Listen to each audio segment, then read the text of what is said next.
Sí, somos el Team BAF y este es nuestro podcast, un espacio de conversación sobre mínima intervención en odontología. Aquí les contamos cómo desaprender viejos conceptos para avanzar hacia la odontología del futuro, basándonos siempre en las mejores evidencias científicas disponibles.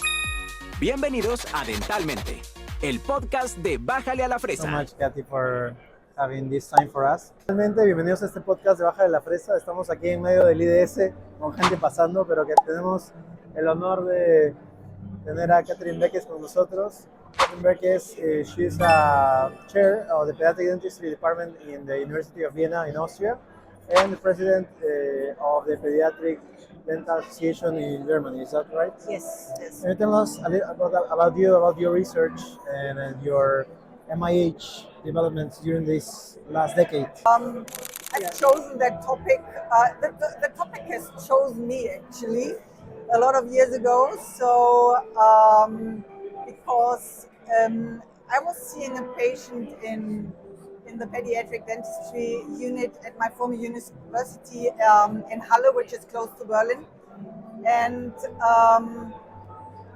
in the emergency unit, I saw a patient having no caries lesion but showing up with pain. So I asked him to open the mouth, and I didn't see any caries lesions, but I saw the brown discoloration, heavy breakdowns in the first permanent molars, and this is where I first got in touch with MIH actually, and I was interested in it. And so over the last years I developed quite a passion for it and wanted to dive deeper into that topic.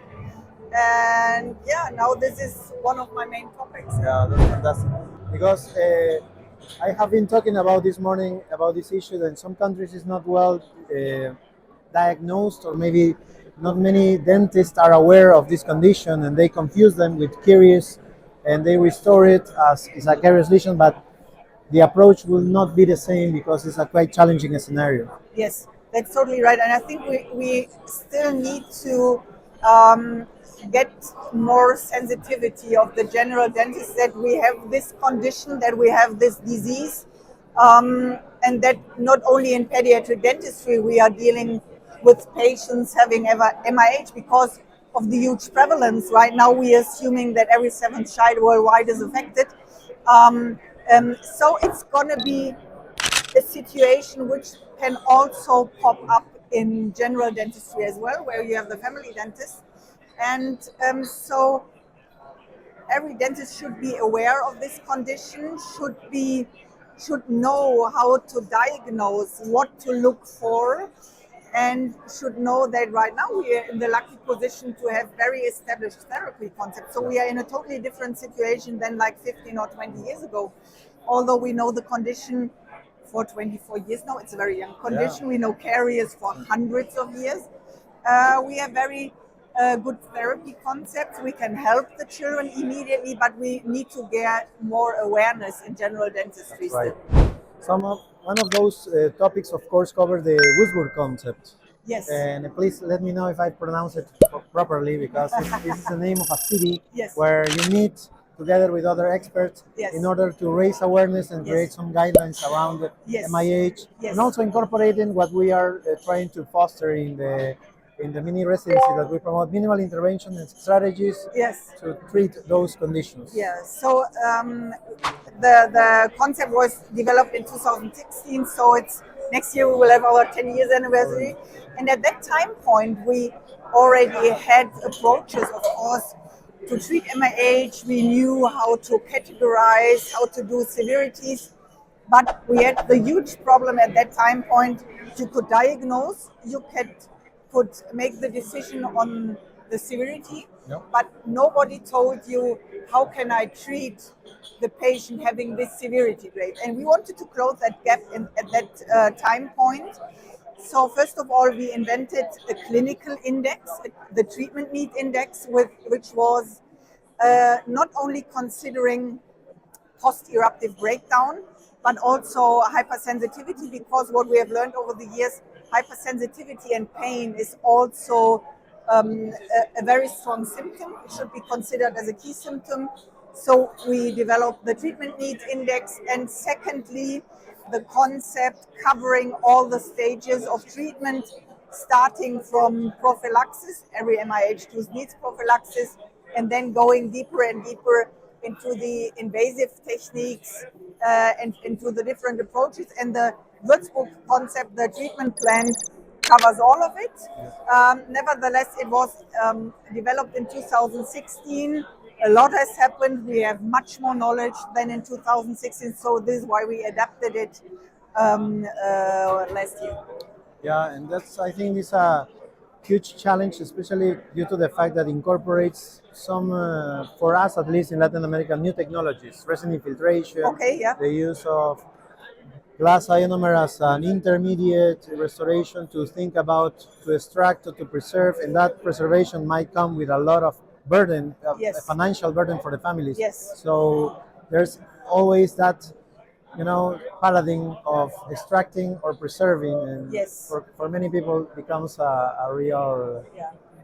difficulty to decide how. Yeah, I what mean, to we proceed, also how have to the proceed. difficulties, and I know that there are different approaches in different continents and different countries. For us in Europe, we are always considering where would we see this tooth not only in 5 years, but maybe in 10 and 15 years when we have young adult age. Would we be sure in a very severe grade that this tooth can still be kept in the oral cavity? And if this is not the case, we would go for a very early extraction following orthodontic treatment. But I know that in other countries, a lot of endodontic treatment would be done to keep the tooth. Yes. So I think it's always very interesting. It's like with other diseases like caries as well. You have different approaches, also a little bit in relation where am I working, in which country, and what are the approaches. Sure. What would you say to the general dentists that are joining this podcast? How to make these differential diagnoses that might seem challenging in some cases? What are the tips and tricks to be sure that we are dealing with MIH, or what are the guidelines you might say Yeah. that might help us to identify an MIH case instead of caries? So first of all, we need the awareness. It's there. Chalky teeth and MIH is there. It's prevalence. And we are talking about discoloration. We are talking about a hypomineralization, meaning it is a qualitative effect. And first of all, we need to see and we need to look, where do we classically find these discolorations? And classically, we should consider the first permanent molar in a classical way. So by definition, at least one first permanent molar has to be affected. It doesn't need to show discoloration, and the incisors might be affected. The discoloration has a very certain characteristic. It is not marmorized, it's not cloudy.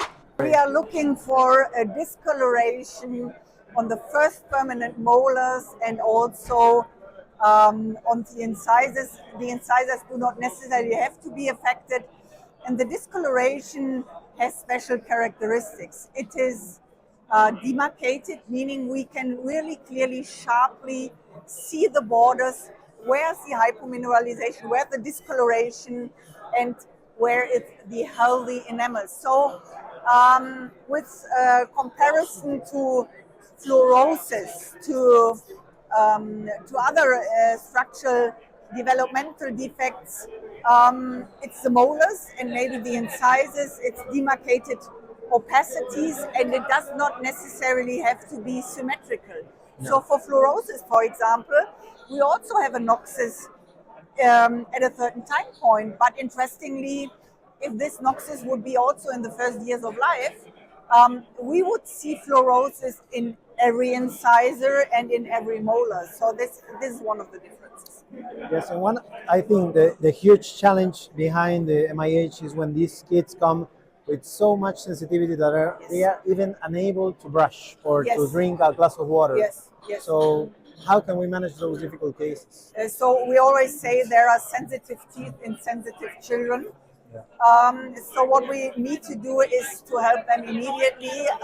And what is a very nice solution is to seal the tooth, to cover the tooth as soon as possible with a glasionomer, because what we have seen in studies is if you cover as soon as possible, you will lose the sensitivity and it will get better for the child. Yes, and that's also a huge responsibility, because if you are a pediatric dentist that are trained in those domains, you can have challenges, but at the end of the day, you might be able to manage it. But unfortunately, many of these kids come to a general dentist that are maybe not aware of those strategies. So it's very important to spread the message to serve those poor children that are exposed to this sensitivity. So any final message that you wanted to give to our participants? Just be open to this condition. It's a condition which is not rare. So you will see it from time to time. Be open to see it. We do not only have to deal with caries anymore in pediatric dentistry, and be confident in helping these children. As I already said, we have very nice, easy solutions for emergency treatment, and later on we can go more and more into the difficult approaches, but it's very necessary to help the child as early as possible to gain trust and to follow the child further. Fantastic. Thank you so much for your time. And thank you very much. We are sending our regards from the IDS, and bájale la fresa. Thank you. Sorry to disturb. I want to meet him because he speaks Romanian. Fun. In the blooper section.